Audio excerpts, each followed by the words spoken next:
Hello everyone, स्वागत है आपका आज के हमारे इस वीडियो में। आज का हमारा वीडियो है भारत का संवैधानिक विकास। भारत का संवैधानिक विकास ये जो टॉपिक है ये इंडियन पॉलिटी और इंडियन मॉडर्न हिस्ट्री दोनों की दृष्टि से महत्वपूर्ण टॉपिक है। आप इसको इंडियन पॉलिटी में पढ़ सकते हो या फिर मॉडर्न हिस्ट्री में पढ़ सकते हो। और इसमें से इतने प्रश्न है जो स्टेट पीसीएस में देख लो, रेलवे में देख लो, एसएससी में देख लो या फिर अन्य कोई भी एग्ज़ाम है, अधिकतर एग्ज़ामों में इससे संबंधित प्रश्न पूछे जाते हैं। तो हमने जो भारत का संवैधानिक विकास है 2 चैप्टर में पढ़ेंगे। आज के इस वीडियो में हम जो कंपनी का शासन था, कंपनी का शासन 1773 से, कंपनी का शासन तो वैसे 1600 से चल रहा है, लेकिन जो कंपनी को रेगुलेट करने के लिए जो ब्रिटिश संसद द्वारा जो नियम बनाए गए उसके अंतर्गत जो 1773 से 1858 तक के थे, इस पहले वीडियो में हम वो पढ़ेंगे। और अगले वीडियो में जो ताज के अधीन जो फिर अधिनियम बने थे 1858 से 1947 तक, वो हम अगले वीडियो में पढ़ेंगे। तो सबसे पहले हम चलते हैं ऐतिहासिक पृष्ठभूमि में। ऐतिहासिक पृष्ठभूमि में आप सबको पता है ईस्ट इंडिया कंपनी की स्थापना 1600 ईस्वी में महारानी एलिजाबेथ ने रॉयल चार्टर के द्वारा की थी। और उसमें उस चार्टर में ये प्रावधान किया गया था कि ईस्ट इंडिया कंपनी को 15 वर्षों के लिए पूर्वी देशों के साथ व्यापार का अधिकार प्रदान किया गया, अर्थात भारत के साथ व्यापार का अधिकार प्रदान किया गया। अब ईस्ट इंडिया कंपनी आती है, भारत में व्यापार करती है। अब जब तक औरंगजेब का शासन रहता है, औरंगजेब की मृत्यु तक तो सब कुछ ठीक चलता है, आराम से वो व्यापार करती है। लेकिन जब 1706-7 में जब औरंगजेब की मृत्यु हो जाती है तो यहाँ के हमारे जो भारतीय शासक है आपस में एक दूसरे से लड़ते हैं, एक दूसरे के राज्य पर आक्रमण करते हैं, अराजकता का माहौल हो जाता है। तो फिर अंग्रेज क्या करते हैं, ईस्ट इंडिया कंपनी क्या करती है, उसका फ़ायदा उठाती है, लोगों को आपस में लड़ाती है और इंडिया का धन लूट करके ले जाती है इंग्लैंड में, ब्रिटेन में। और उस कड़ी में जब 1757 का प्लासी का युद्ध हुआ, उसमें अंग्रेजों की विजय हुई। और 1764 में बक्सर विजय के बाद जो ये एक व्यापारिक कंपनी थी, ये एक क्षेत्रीय शक्ति में उभर कर सामने आई। और 1765 की जो इलाहाबाद संधि थी, उसके द्वारा कंपनी को बंगाल, बिहार और उड़ीसा के दीवानी अधिकार प्राप्त हो गए। दीवानी अधिकार प्राप्त हो गए अर्थात एक प्रशासनिक वो बन गया, प्रशासनिक संगठन बन गया। ईस्ट इंडिया कंपनी यहाँ का प्रशासन देखने लगी। फिर क्या हुआ, जब ईस्ट इंडिया कंपनी के व्यापारी यहाँ से धन लूटकर अपने देश ब्रिटेन में ले जाने लगे, लोगों पर अत्याचार करने लगे, तो वहाँ पर ब्रिटेन में भी अराजकता का माहौल फैल गया। वहाँ भी लोग उनको है दृष्टि से देखने लगे। तो फिर ब्रिटिश संसद को ऐसा प्रतीत हुआ कि इस जो ईस्ट इंडिया कंपनी है इसको रेगुलेट करने की उसको ज़रूरत महसूस हुई ब्रिटिश संसद को। तो कंपनी के शासन को रेगुलेट करने के लिए समय समय पर उन्होंने ये एक्ट पारित किए गए। और इन एक्टों में हमारे जो संवैधानिक विकास था, हमारा जो संविधान था, उसका विकास इन्हीं एक्टों में छिपा हुआ है। तो देखिए सबसे पहले क्या होता है, 1773 में कंपनी के द्वारा रेगुलेटिंग एक्ट, 1773 का रेगुलेटिंग एक्ट, इसमें क्या प्रावधान किया जाता है, सर्वप्रथम ब्रिटिश संसद द्वारा कंपनी पर संसदीय नियंत्रण, सर्वप्रथम ब्रिटिश जो संसद है उसके द्वारा कंपनी पर संसदीय नियंत्रण करने का प्रयास किया जाता है। कंपनी पर संसदीय नियंत्रण करने का प्रयास किया जाता है 1773 ईस्वी के रेगुलेटिंग एक्ट में सर्वप्रथम। फिर इसमें एक पॉइंट ये हो गया।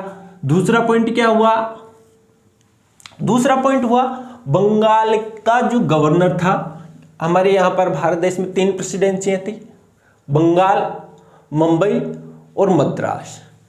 तो इस अधिनियम के तहत, इस एक्ट के तहत क्या किया गया, जो बंगाल का गवर्नर था वारेन हेस्टिंग्स, उस समय बंगाल के गवर्नर थे, उसको बंगाल का गवर्नर जनरल बना दिया गया।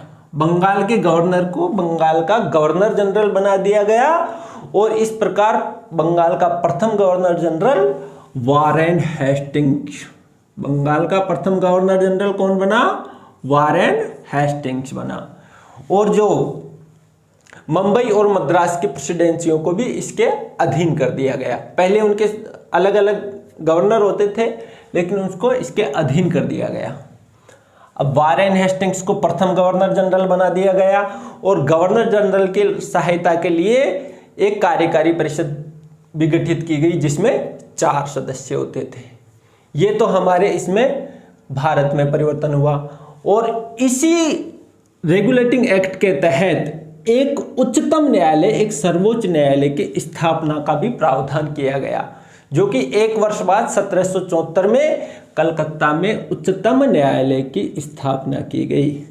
कलकत्ता में उच्चतम न्यायालय की स्थापना की गई। यहाँ पर आप दिल्ली का उच्चतम न्यायालय मत समझ लेना, कलकत्ता उच्च न्यायालय की बात हो रही है। तो फोर्ट विलियम अर्थात कलकत्ता में 1774 में उच्चतम न्यायालय सुप्रीम कोर्ट की स्थापना की गई, जिसके प्रथम मुख्य न्यायाधीश सर एलिजा एम्पे थे। कौन थे? प्रथम उच्चतम न्यायालय जो कलकत्ता में स्थापित किया गया था उसके प्रथम मुख्य न्यायाधीश एलिजा एम्पे थे और उसमें 3 अन्य न्यायाधीश भी नियुक्त किए गए थे। फिर देखिए भारत में 1773 ईस्वी का जो रेगुलेटिंग एक्ट था उसके 3 मुख्य बिंदु। कंपनी पर संसदीय नियंत्रण स्थापित किया गया प्रथम बार। नंबर 2, जो बंगाल का जनरल था, जो बंगाल का गवर्नर था, उसको गवर्नर जनरल नाम दे दिया गया। उसको क्या नाम दे दिया गया? Governor general. और जो मुंबई और मद्रास के जो गवर्नर थे, मुंबई मद्रास की प्रेसिडेंसी भी इसके अधीन कर दी गई, अर्थात केंद्रीयकरण की शुरुआत की गई। केंद्रीयकरण का मतलब समझते हो आप? सारी शक्तियों का एक जगह, वो केंद्रीयकरण की यहाँ पर शुरुआत की गई। अब इसका देखिए इंग्लैंड में क्या असर होता है। जो ये रेगुलेटिंग एक्ट 1773 था, रेगुलेटिंग एक्ट, तो इंग्लैंड में क्या किया जाता है? कंपनी को चलाने के लिए 2 संस्थाएं गठित की जाती है, कोर्ट ऑफ प्रोप्राइटर्स और court of directors. Court of proprietors एक निवेशकों का समूह था जो कंपनी में निवेश करता था, व्यापार करने के लिए निवेश करता था। एक तो ये समूह बनाया गया। दूसरा समूह बनाया गया कोर्ट ऑफ डायरेक्टर्स, निदेशकों का समूह जो कि कोर्ट ऑफ प्रोप्राइटर पर नियंत्रण करने के लिए। तो निदेशकों के समूह में 24 सदस्य थे और इसको यह अधिकार दिया गया, इसके सदस्यों का चयन भी कोर्ट ऑफ प्रोप्राइटर के द्वारा किया जाता था, लेकिन इस पर देखरेख का कार्य इसका था। इस पर देखरेख का कार्य किसका था? कोर्ट ऑफ डायरेक्टर का। इस प्रकार कुछ हद तक कंपनी के कार्यों पर नियंत्रण करने का प्रयास किया गया और केंद्रीयकरण की शुरुआत की गई। ये तो था हमारा 1773 का रेगुलेटिंग एक्ट। अब इसके बाद में इसकी समस्या के लिए जो 1773 का रेगुलेटिंग एक्ट था, इसकी समस्या के लिए 1781 ईस्वी में एक्ट एक और संशोधन पेश किया जाता है। 1781 ईस्वी में एक और संशोधन वहां पर किया जाता है जिसे एक्ट ऑफ सेटलमेंट के नाम से जाना जाता है। 1781 ईस्वी के को एक्ट ऑफ सेटलमेंट के नाम से, इसको आप केवल इतना ही याद रखो, इसमें और कुछ ज़्यादा नहीं है। एक्ट ऑफ सेटलमेंट 1781 ईस्वी का एक्ट। फिर इसके बाद में देखिए 1784 का पिट्स इंडिया एक्ट आता है। 1784 के पिट्स इंडिया एक्ट के तहत कंपनी पर संसदीय नियंत्रण को और बढ़ा दिया गया, अर्थात कंपनी पर संसदीय नियंत्रण और अधिक बढ़ा दिया गया। वो कैसे? देखिए बोर्ड ऑफ कंट्रोल की स्थापना की गई। यहाँ पर तो कोर्ट ऑफ डायरेक्टर्स, 1773 के रेगुलेटिंग एक्ट में कोर्ट ऑफ डायरेक्टर्स की स्थापना की गई और 1784 के पिट्स इंडिया एक्ट में बोर्ड ऑफ कंट्रोल की स्थापना की गई, जिसमें 6 सदस्य होते थे। बोर्ड ऑफ कंट्रोल में कितने? 6 सदस्य होते थे। इनमें से एक सदस्य ब्रिटिश कैबिनेट का होता था। 6 सदस्यों में जो इनका मुख्य सदस्य होता था वो ब्रिटिश कैबिनेट का एक मेंबर होता था। इस प्रकार बोर्ड ऑफ कंट्रोल की स्थापना किस लिए की गई? कंपनी पर नियंत्रण रखने के लिए। गवर्नर जनरल के अधिकारों में वृद्धि की गई। गवर्नर जनरल के अधिकारों में इसमें थोड़ी वृद्धि की गई। परिषद में जो यहाँ पर 4 सदस्य थे गवर्नर जनरल की कार्यकारी परिषद में, उनकी संख्या घटा करके 3 कर दी गई। अर्थात जो कार्यकारी परिषद का जो बहुमत, यहाँ पर बहुमत के लिए 4 सदस्य थे प्लस एक गवर्नर, 5 हो गए। यदि कोई भी रूल पारित करना हो तो वहाँ पर बहुमत के आधार पर होता था। जिस प्रकार आज की संसदीय व्यवस्था में बहुमत होता है, उसी प्रकार यहाँ पर भी बहुमत की जरूरत पड़ती थी। तो यहाँ पर 3 सदस्य एक तरफ हो गए तो वो बहुमत हो गया। लेकिन यहाँ पर जो इसका था गवर्नर जनरल, इसकी शक्तियाँ थोड़ी कम थी, यहाँ पर इसकी शक्तियाँ बढ़ जाती है। और यहाँ पर कंपनी के राजनीतिक और व्यापारिक कार्यों को अलग अलग कर दिया गया। व्यापारिक कार्य किसको हस्तांतरित? Court of directors. जो कोर्ट ऑफ डायरेक्टर्स था, ये व्यापारिक कार्यों को देखने की अनुमति इसको प्रदान की गई। व्यापारिक कार्यों को नियंत्रित करने की अनुमति प्रदान किसे की गई? कोर्ट ऑफ डायरेक्टर्स को। लेकिन जो राजनीतिक कार्य थे, राजनीतिक कार्यों की देखरेख की जिम्मेदारी थी बोर्ड ऑफ कंट्रोल की। इस प्रकार कंपनी के राजनीतिक और व्यापारिक कार्यों को अलग अलग करके द्वैध शासन की शुरुआत की गई। द्वैध शासन की शुरुआत कौन से एक्ट के द्वारा की गई? द्वैध शासन की शुरुआत पिट्स इंडिया एक्ट 1784 के द्वारा की गई। एक प्रश्न यहाँ से ये बन गया। संसदीय नियंत्रण और अधिक बढ़ा दिए गए। अब इसके बाद में आता है 1784 के पिट्स इंडिया एक्ट के 2 साल बाद इसमें कुछ संशोधन किया जाता है। 1786 का संशोधन अधिनियम, 1786 का संशोधन अधिनियम। इसमें क्या किया गया? उस समय के जो गवर्नर जनरल थे कॉर्नवालिस, ये उनके संबंध में लाया गया। इसमें क्या किया गया? जो गवर्नर जनरल था उसको सेनापति घोषित किया गया। गवर्नर जनरल को जो ईस्ट इंडिया कंपनी थी उसके लिए जो सेना कार्यरत थी उसका मुख्य सेनापति घोषित किया गया। और परिषद के, और इसमें एक और संशोधन किया गया। इसमें यह भी अधिकार प्रदान किया गया गवर्नर जनरल को कि वो परिषद के निर्णय को रद्द कर सकता है। यदि उसको पसंद नहीं आए तो कार्यकारी परिषद यदि कोई निर्णय लेती है तो उसको रद्द करने का अधिकार भी यहाँ पर किसको प्रदान कर दिया गया? गवर्नर जनरल को। तो जो 1786 का संशोधन अधिनियम है उसमें एक प्रावधान, एक तो सेनापति बना दिया गया गवर्नर जनरल को, दूसरा परिषद के निर्णय को रद्द करने का अधिकार प्रदान किया गया। अब इसके बाद में आते हैं हमारे 1793 का चार्टर एक्ट, 1793 का चार्टर एक्ट। देखिए इसको याद करना कोई ज़्यादा विशेष बात नहीं है। सबसे पहले 1773 जिसमें बंगाल के गवर्नर को बंगाल का गवर्नर जनरल किया गया। मुंबई और मद्रास उसके अधीन कर दिए गए। सर्वोच्च न्यायालय की स्थापना की गई और कंपनी को चलाने के लिए 2 संस्था, कोर्ट ऑफ प्रोप्राइटर्स और कोर्ट ऑफ डायरेक्टर्स की स्थापना की गई। और इस प्रकार केंद्रीयकरण की शुरुआत की गई बंगाल के अधीन मुंबई और मद्रास को करके।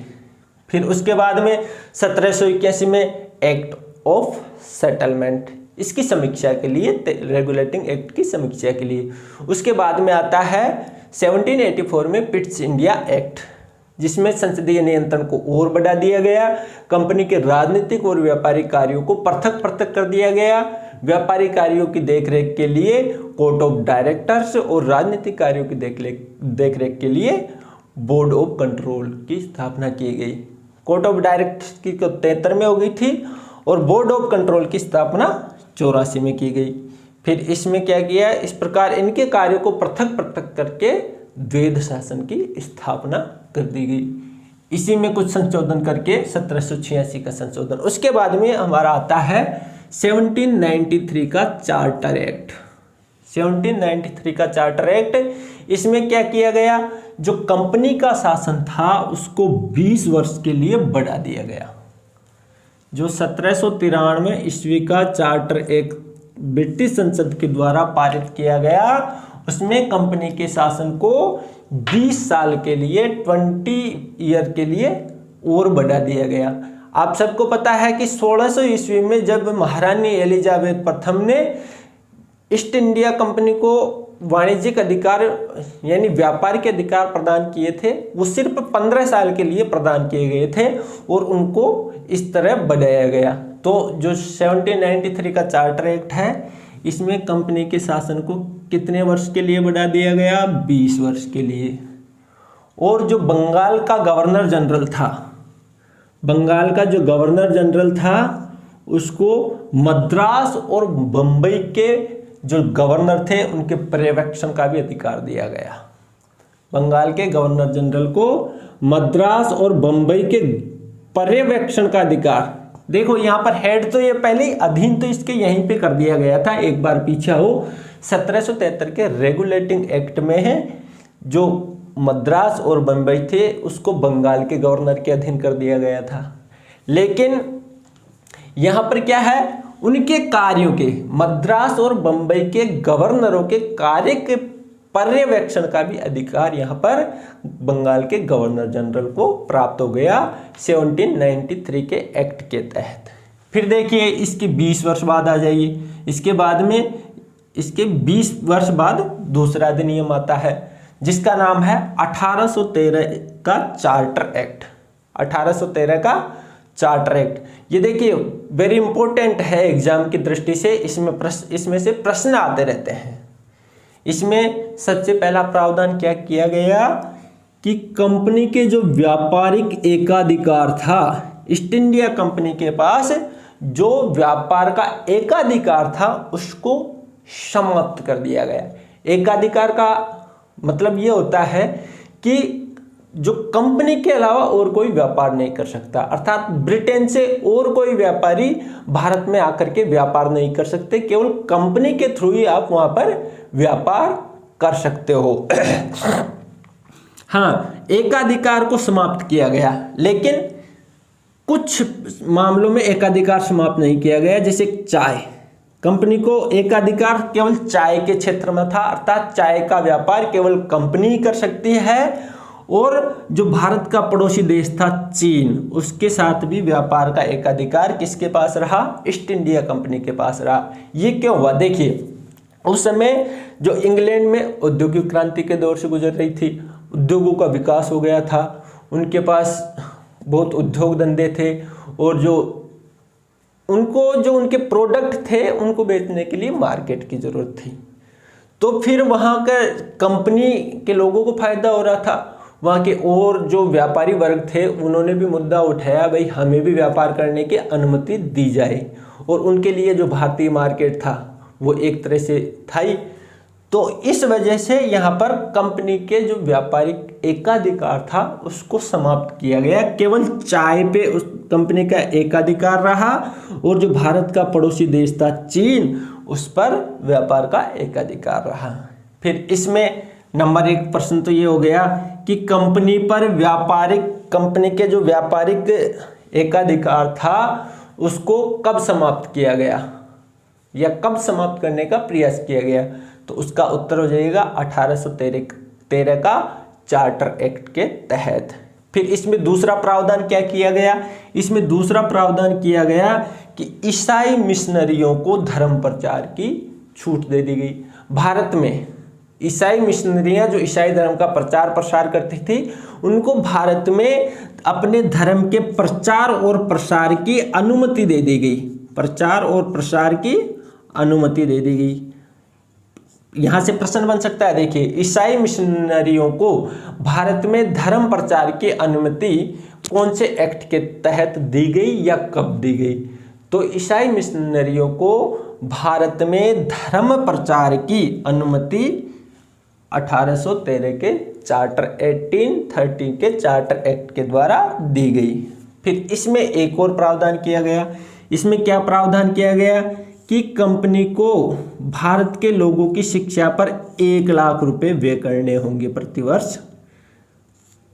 भारतीयों की शिक्षा पर 1 लाख रुपए व्यय करने का यहाँ पर प्रावधान किया गया।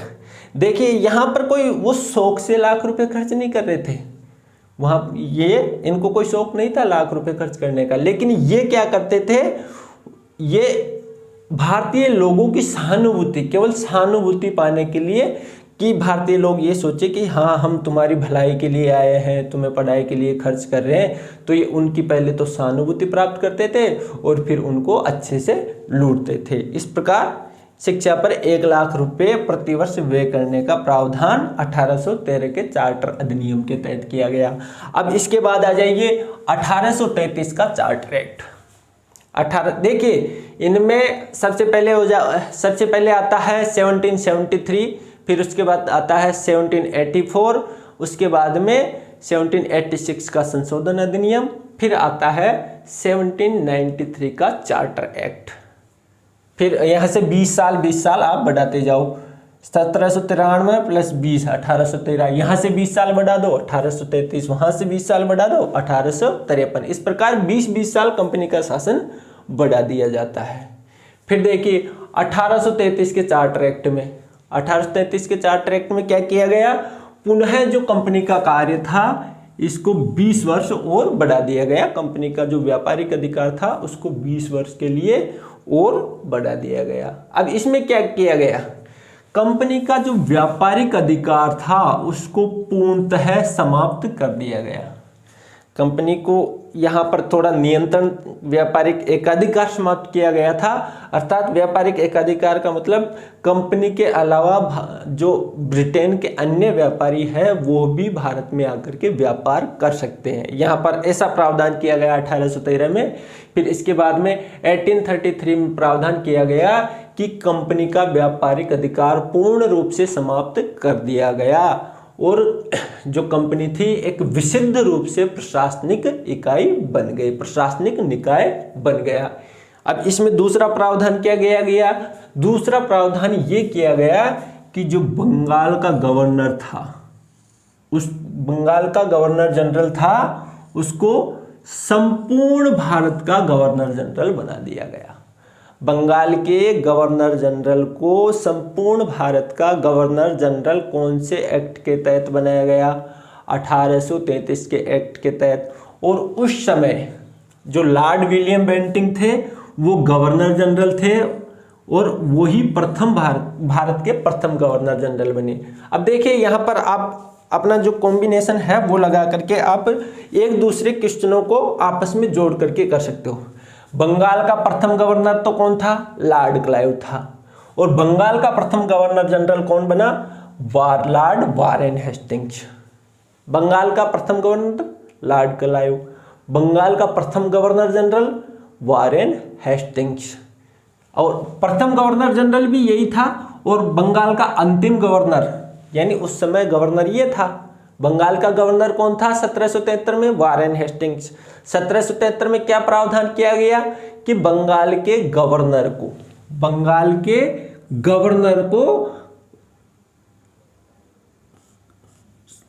का गवर्नर जनरल नाम दिया गया। बंगाल के गवर्नर को बंगाल का गवर्नर जनरल नाम दिया गया। तो प्रथम गवर्नर जनरल कौन हुआ, वारेन हेस्टिंग्स, और बंगाल का अंतिम गवर्नर कौन हुआ, ये भी वारेन हेस्टिंग्स ही हुआ। ठीक है, अब इसको यहाँ पर कॉम्बिनेशन लगाओ, 2 क्वेश्चन तो यहाँ से बन गए। बंगाल का प्रथम गवर्नर तो था लॉर्ड क्लाइव, ठीक है, बंगाल का अंतिम गवर्नर हो गया वारेन हेस्टिंग्स, बंगाल का प्रथम गवर्नर जनरल हो गया वारेन हेस्टिंग्स। 3 क्वेश्चन बन रहे हैं यहाँ इसी टॉपिक से, 3 क्वेश्चन। ठीक है, इसके बाद में देखो, आ जाओ यहाँ पर 1833 में क्या किया गया, बंगाल के गवर्नर जनरल को भारत का गवर्नर जनरल बना दिया गया और संपूर्ण राजनीतिक, सैन्य और नागरिक शक्तियां इस गवर्नर जनरल में निहित कर दी गई। और इस प्रकार प्रथम गवर्नर जनरल कौन बने भारत के? लॉर्ड विलियम बेंटिंक भारत के प्रथम गवर्नर जनरल बने। बंगाल के अंतिम गवर्नर जनरल कौन थे? लॉर्ड विलियम बेंटिंक बंगाल के अंतिम गवर्नर जनरल थे। फिर इसके बाद में क्या प्रावधान किया गया? इसमें एक प्रावधान किया गया कि जो जाति और वर्ग के आधार पर सरकारी चयन में भेदभाव समाप्त, जाति और वर्ग के आधार पर सरकारी चयन में भेदभाव समाप्त कर दिया जाए, इस प्रकार इसमें प्रावधान किया गया। लेकिन जो कोर्ट ऑफ डायरेक्टर्स था उसने इसका विरोध किया। कोर्ट ऑफ डायरेक्टर्स ने इस प्रावधान का विरोध किया, इस कारण इस निर्णय को वापस लेना पड़ा, अर्थात ये यहाँ पर लागू नहीं हो सका। केवल यहाँ पर प्रावधान किया गया था, इसके विरोध के कारण इसको वापस ले लिया गया। फिर इसमें देखिए नंबर 3 का प्रावधान क्या किया गया? परिषद, जो गवर्नर जनरल की कार्यकारी परिषद थी उसमें एक विधि सदस्य, उसमें कानूनी सलाह के लिए गवर्नर जनरल को कानूनी सलाह देने के लिए विधि सदस्य की नियुक्ति की गई। और ऐसा विधि सदस्य कौन थे? मैकाले। गवर्नर जनरल को सलाह देने के लिए प्रथम विधि सदस्य की नियुक्ति की गई और प्रथम विधि सदस्य कौन थे? Lord Macaulay. ये केवल गवर्नर जनरल को सलाह दे सकते थे, वहां पर उनको मत देने का अधिकार नहीं था केवल, और सलाह को गवर्नर जनरल मान भी सकता था, नहीं भी मान सकता था। तो इस प्रकार भारत में ईस्ट इंडिया कंपनी में प्रथम विधि सदस्य के रूप में नियुक्ति किसकी की गई? लॉर्ड मैकाले की गई। फिर देखिए 1833 के 1833 के जो चार्टर एक्ट है उसमें जो तीसरा प्रावधान था, चौथा प्रावधान, वो था दास प्रथा को निषिद्ध घोषित किया गया। दास प्रथा को निषिद्ध घोषित किया गया, अर्थात दास प्रथा पर कानून बनाए गए। तो 1833 में इस पर कानून बना दिए गए, लेकिन इस दास प्रथा का पूर्णतः उन्मूलन कब हुआ? 10 वर्ष बाद 1843 में। देखिए यहाँ पर कॉम्बिनेशन इनका आपस में कंबाइन कीजिए, जोड़ने की कोशिश कीजिए। जो भी क्वेश्चन है एक से रिलेटेड है, आप उनको एक दूसरे से जोड़ करके पढ़ा करो, जिससे कि आपको जल्दी याद हो जाए और लंबे समय तक याद रहे। दास प्रथा के समाप्त करने का प्रावधान कौन से एक्ट में था? 1833 में था, लॉर्ड विलियम बेंटिंक के समय, ठीक है। फिर उसका पूर्णतः उन्मूलन इसके 10 वर्ष बाद में हुआ। पूर्णतः उन्मूलन कब हुआ? 10 वर्ष बाद 1843 में, लॉर्ड एलनबरो के समय। दास प्रथा का पूर्णतः उन्मूलन किसने किया? लॉर्ड एलनबरो ने किया। प्रश्न पूछ लिया जाता है या आता है, बहुत से एग्जामों में आया भी है इससे पहले, कि दास प्रथा का पूर्णतः उन्मूलन किसने किया? लॉर्ड एलनबरो ने किया 1843 में। या फिर ऐसा आ जाता है कि दास प्रथा को कौन से कानून के तहत निषिद्ध घोषित किया गया, कौन से एक्ट के तहत निषिद्ध घोषित किया गया? तो 1833 के एक्ट के तहत दास प्रथा को निषिद्ध घोषित किया गया। और यहाँ पर इसमें केंद्रीयकरण को मजबूती प्रदान की गई। क्यों? क्योंकि जो बंगाल का गवर्नर जनरल था उसको संपूर्ण भारत का गवर्नर जनरल बना करके जो संपूर्ण सत्ता किसमें निहित कर दी गई? जो भारत का गवर्नर जनरल था। फिर देखिए इसके बाद में 20 साल बाद 1793 से 20 + 20 + 20 इसका जो कंपनी है उसका शासन बढ़ता जा रहा है। फिर आता है 1853 का चार्टर एक्ट। 1853 का चार्टर एक्ट ये क्या कहता है? इसमें एक क्वेश्चन बहुत इंपॉर्टेंट है कि सबसे पहले तो संसदीय शासन प्रणाली की शुरुआत हुई। 1853 के चार्टर एक्ट द्वारा संसदीय शासन प्रणाली की शुरुआत एक छोटे स्तर पर की गई थी, अर्थात केंद्रीय विधान परिषद की शुरुआत एक छोटे स्तर पर की गई। और जो केंद्रीय विधान परिषद में भारतीय लोगों को भी शामिल किया गया। ठीक है, एक ये प्रावधान हो गया।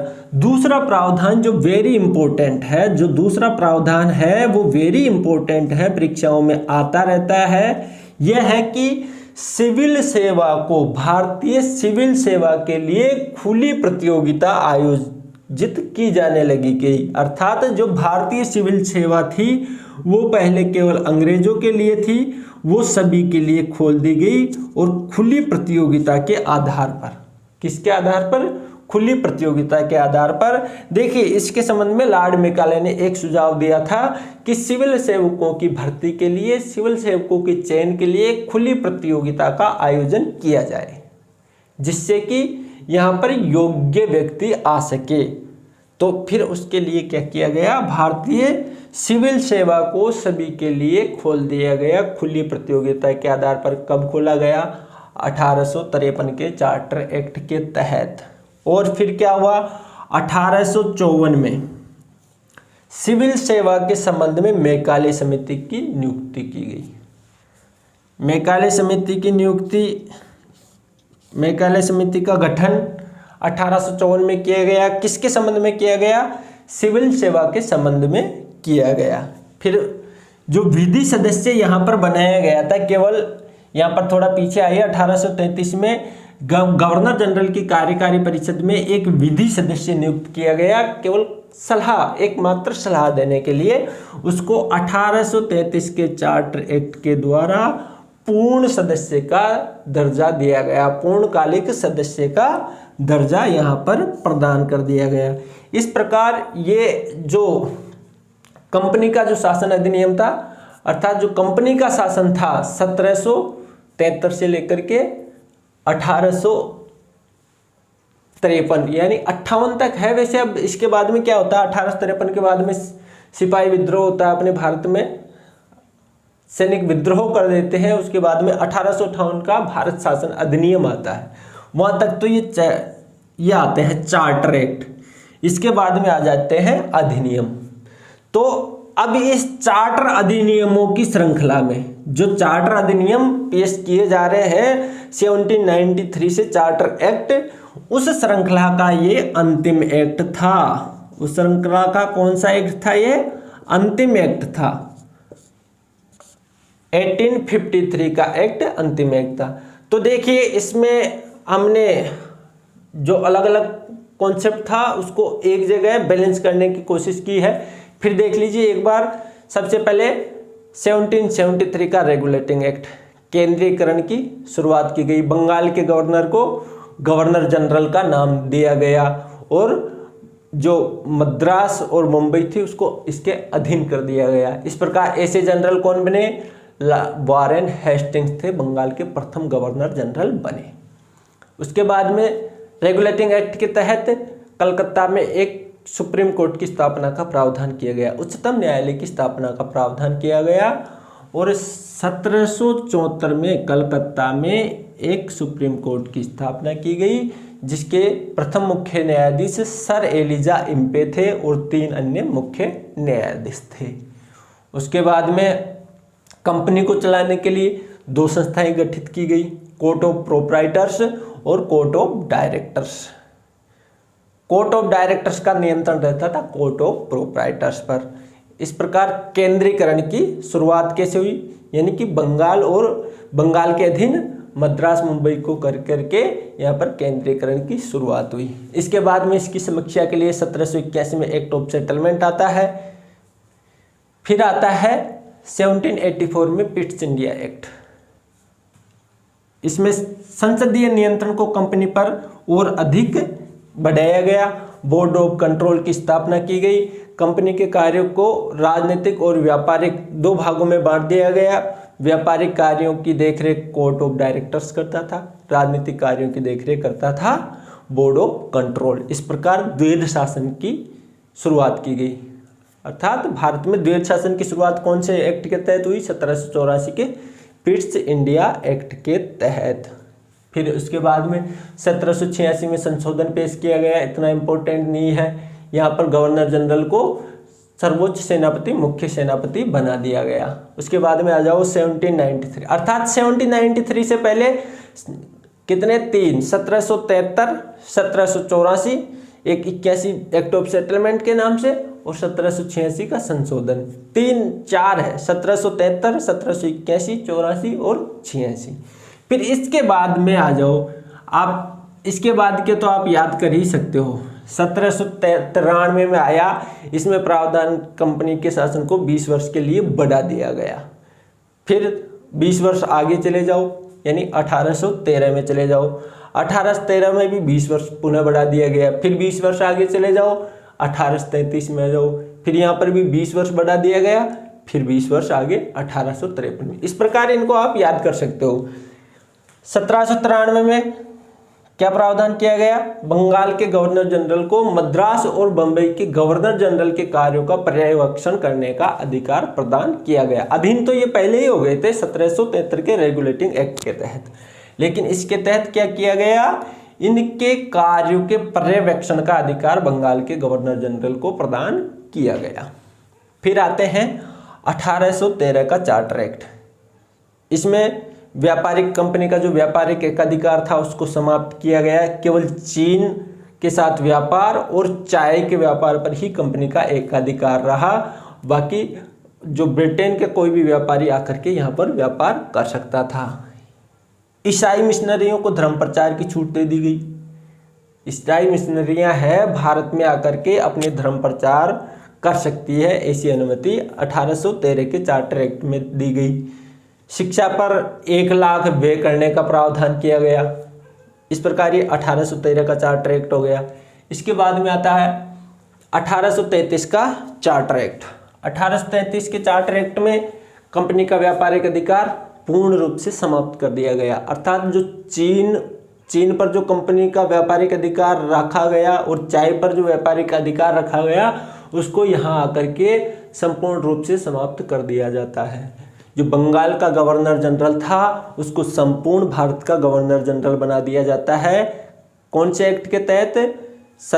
1833 के चार्टर एक्ट के तहत। और इस प्रकार भारत के प्रथम गवर्नर जनरल कौन बने? लॉर्ड विलियम बेंटिंग है जो कि भारत के प्रथम गवर्नर जनरल बने।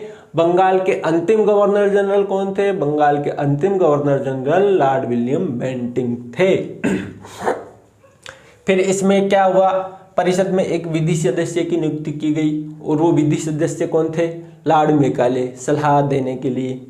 दास प्रथा को समाप्त करने का प्रावधान किया गया और दास प्रथा को समाप्त करने का प्रावधान 1833 के चार्टर एक्ट के तहत किया गया, लेकिन पूर्णतः इसका उन्मूलन है जो 1843 में लॉर्ड एलनबरो के द्वारा किया गया दास प्रथा का। फिर इसमें केंद्रीयकरण को मजबूती प्रदान की गई। कैसे? कि जो संपूर्ण भारत का एक गवर्नर जनरल बना दिया गया। संपूर्ण नागरिक, सैन्य शक्तियाँ, प्रशासनिक शक्तियाँ इसमें निहित कर दी गई गवर्नर जनरल में, सब इसके अधीन आ गए।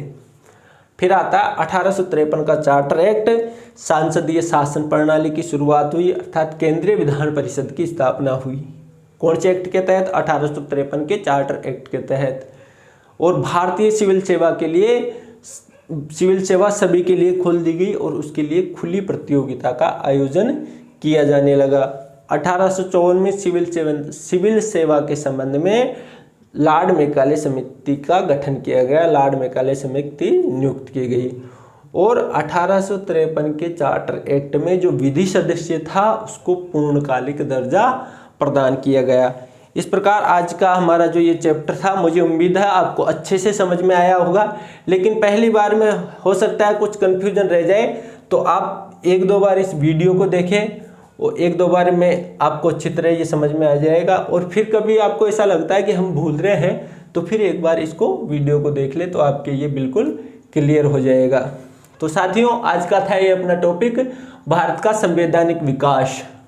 इसमें हमने कंपनी का जो शासन था 1773 से 1853 यहाँ तक पढ़ा। अब 1858 से आगे का विकास, 1947 तक का विकास हम अगले वीडियो में पढ़ेंगे। ठीक है साथियों, मिलते हैं हम अगले वीडियो में। हमसे जुड़े रहने के लिए, आर्यन एजुकेशन से जुड़े रहने के लिए धन्यवाद।